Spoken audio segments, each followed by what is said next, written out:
मैं हूं रोमा और आप देख रहे हैं पब्लिक वॉइस। शुरुआत करते हैं आज के प्रोग्राम की। 3 दौर की बातचीत हुई है, उसका नतीजा क्या निकला? पहला राउंड 8 फरवरी को, दूसरा 12 को और तीसरा 15 को हुआ। 15 को बातचीत के दौरान कुछ पॉजिटिव बातचीत हुई सरकार और किसानों के बीच। सरकार ने कुछ मुद्दों पर सहमति भी बरती। अगली बैठक 18 तारीख को है 3 मुद्दों को लेकर। 3 में से जो मैं मुद्दे हैं बताने जा रही हूँ। महत्वपूर्ण मुद्दे हैं एमएसपी पर, फसलों की खरीद की गारंटी, स्वामीनाथन आयोग पर और किसानों की कर्ज माफी की गारंटी।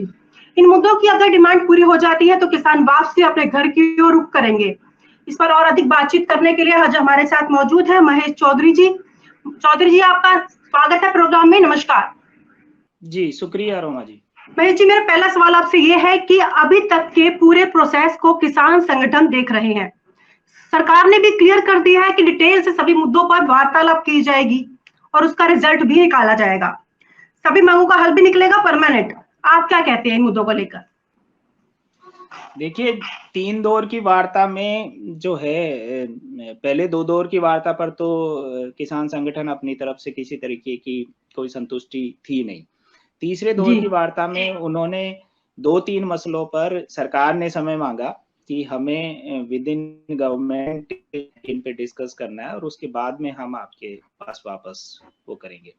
तो सिर्फ इसलिए समय दिया गया है, ऐसा कुछ नहीं है कि कोई बहुत संतुष्ट या सहमत है किसान संगठन उनके अभी तक के रवैये से। और दूसरा ये है कि जो ये परसों की बातचीत के बाद का भी जिस तरीके का रेस्पॉन्स रहा है, जैसे कि सरकार ने ये कमिट किया था, वादा किया था कि जैसे ये सोशल मीडिया पे जो स्ट्राइक्स हुई है और कम्युनिकेशन जो है वैसे भी सबसे महत्वपूर्ण चीज है, तो जितने लोगों के अकाउंट्स बंद किए गए सोशल मीडिया पे उनको रिस्टोर किया जाएगा। दूसरा, इंटरनेट को लेकर के भी बात हुई थी। दोनों ही चीजें अभी तक नहीं हुई है। और आज जो किसान मजदूर मोर्चा का ट्विटर अकाउंट था, जो बहुत ज्यादा उस पे लोग नहीं थे, बहुत एक्टिव भी नहीं था, उसको तक विदहेल्ड कर दिया गया। यानी कि सरकार अपनी तरफ से जो कर रही थी वही कर रही है। और तैयारियों के तौर पे भी देखें तो सरकार ने हरियाणा में पंजाब बॉर्डर से लेके दिल्ली बॉर्डर तक जो ये पूरा रूट है, इसके ऊपर और ज्यादा बैरिकेटिंग करी है। कई जगह बैरिकेटिंग करने की बातें आ रही है। तो सरकार शायद तैयारी दूसरी कर रही है, लेकिन देखते हैं कल की बातचीत में क्या रहता है। तो आपको क्या लगता है, पॉजिटिव रहेगा या फिर सरकार किसानों को बीच रास्ते पे फिर छोड़कर निकल जाएगी? नहीं, सरकार चाहे तो कुछ भी कर सकती है। ऐसा कोई मुद्दा तो है नहीं जो संभव ही नहीं है। अब सरकार में तो मोदी है तो मुमकिन है का नारा देने वाले लोग हैं, तो सब मुमकिन है। और ये तो बहुत मुमकिन चीजें हैं, इनमें कोई बहुत बड़ी चीजें है ही नहीं। इनको ये कहते हैं ना कि मिस इंटरप्रेट करके अलग अलग तरीके से कहानियां रची जा रही कि साहब एमएसपी दे देंगे तो बहुत बड़ा भार पड़ जाएगा। तो भाई साफ तौर पे हम पूरी ये नहीं मांग रहे कि आप सरकार पूरी एमएसपी दे दे। हम तो एक बेस प्राइस मांग रहे हैं कि इस बेस प्राइस को जो है गारंटी बना दिया जाए कि ये बेस प्राइस होगा।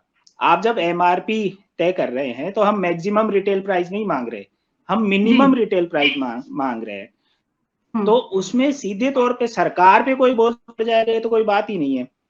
हम ये नहीं कह रहे हैं कि सरकार ही पूरा खरीदेगी, लेकिन खुले मार्केट में भी अगर बेचने जाता है कोई व्यक्ति तो उसको वहां पर वो प्राइस मिले, एमएसपी वाला प्राइस मिले।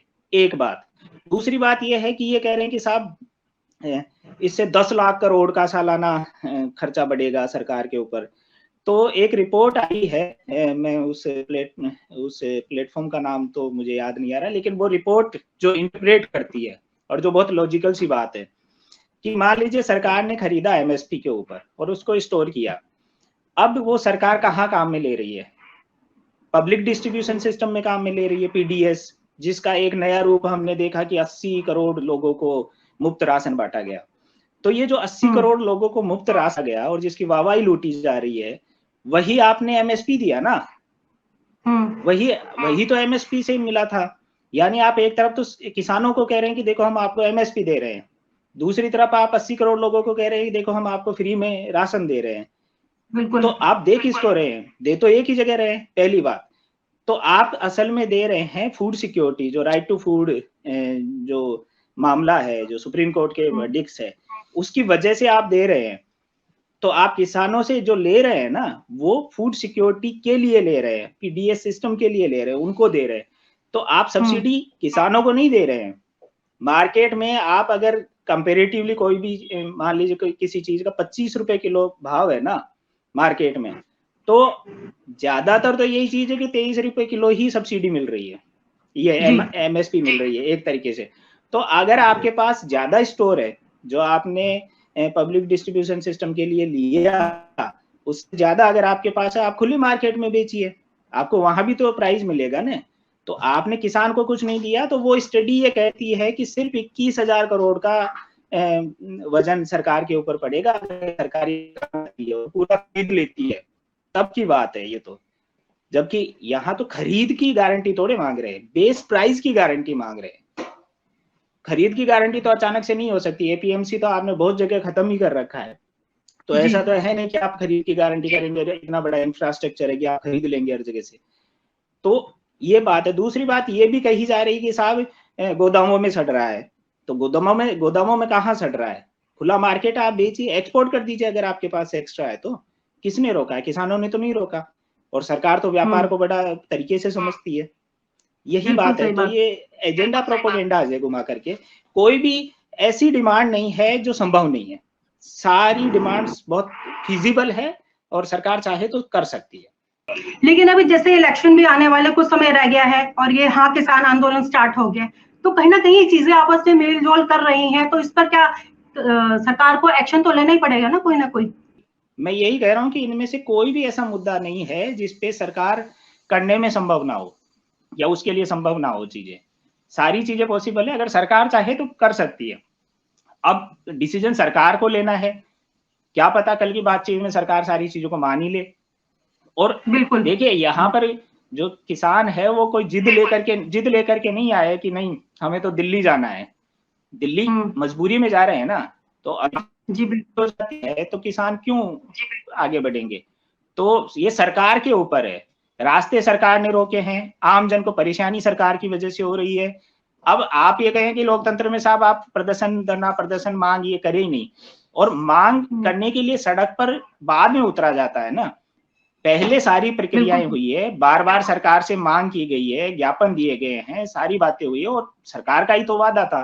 पिछला आंदोलन जब खत्म हुआ सरकार ने ही बात करी कमेटी बनेगी, ये होगा वो होगा, हम देंगे। तो बार बार कमेटियां बना करके ही, जबकि आपके पास स्वामीनाथन की रिपोर्ट है और वो डिटेल्ड साइंटिफिक रिपोर्ट है ना, तो उसको बेस बनाइए। डेटा बेस ऐसा नहीं कि अभी सरकार के पास डेटा नहीं कि कितने लोगों का कर्ज माफ करना है, वो तो विद इन मिनट्स का काम है। आज जो बिग डेटा एनालिटिक्स जो है, बैंकिंग सिस्टम जैसा डिजिटल इंडिया बोल रहे हैं ना आप, तो आपको एक झटके में पता चलेगा कि कितना कर्जा आपको माफ करना है। तो सारा डेटा बेस है, सब कुछ है सरकार के पास, सरकार सब कुछ कर सकती है। 10 मांगे बराबर है। आप ये समझिए ये 10 मांगे जो है इनमें से हम कोई प्रायोरिटाइज नहीं कर सकते। अभी मान लीजिए एक मांग है कि मनरेगा की मजदूरी जो है मजदूरों के लिए 700 रुपए कर दी जाए और 200 दिन का रोजगार दिया जाए। तो क्योंकि ये किसान मजदूर का आंदोलन है, तो मजदूरों की डिमांड है, वो कोई बहुत सिग्निफिकेंट डिमांड है ना, वो उसको थोड़े हम ये कर सकते हैं कि ये गैर जरूरी है। या फिर आदिवासियों को लेकर के जो डिमांड है 7वीं अनुसूची 5वीं अनुसूची के जो डिमांड, वो भी कोई गैर जरूरी नहीं है। तो ये एक तरीके से आप समझिए कि किसान, मजदूर, दलित, पिछड़ा, आदिवासियों का सबके कुछ इसमें राइट्स की बात है। और ये ठीक बात है कि पंजाब हरियाणा के किसान संगठन है, लड़ने में सक्षम है, लेकिन ये पूरे देश की बात है। ये जो आरोप है कि साहब ये पंजाब के हरियाणा के ही लोग क्यों कर रहे हैं, तो पंजाब को तो ठीक ठाक एमएसपी मिल रही है, जरूरत ही कहाँ है? लड़ क्यों रहे हैं? पंजाब सबसे ज्यादा क्यों लड़ रहा है? क्योंकि शायद लड़ने की हिम्मत रखता है। लेकिन कोई भी डिमांड ऐसी नहीं है इसमें कि पंजाब या हरियाणा से एंट्री को, पूरे देश के लिए डिमांड है तो सारी, और सारी डिमांड्स महत्वपूर्ण है। लखीमपुर खीरी भी महत्वपूर्ण है, किसानों को न्याय महत्वपूर्ण है। आप समझिए कि जो आरोपी है वो आरोपी मंत्री बन के बैठे हैं, इससे बुरी स्थिति क्या होगी? किसानों को रोंदने के मामले में जो आरोपी है वो मंत्री बन के बैठे हैं। आपने मुआवजे नहीं दिए, आपने कार्रवाई नहीं करी, तो ये डिमांड ये कोई छोटी डिमांड नहीं है, महत्वपूर्ण डिमांड है। तो 10 डिमांड महत्वपूर्ण है, ऐसा कोई प्रायोरिटाइजेशन नहीं है। जी महेश जी, आप हमारे साथ इस प्रोग्राम में जुड़े, आपका बहुत बहुत शुक्रिया। काफी कुछ चर्चा करी, आगे फिर हम आपको जोड़ते रहेंगे, इस तरह की जानकारी अपने दर्शकों को देखते रहेंगे। धन्यवाद।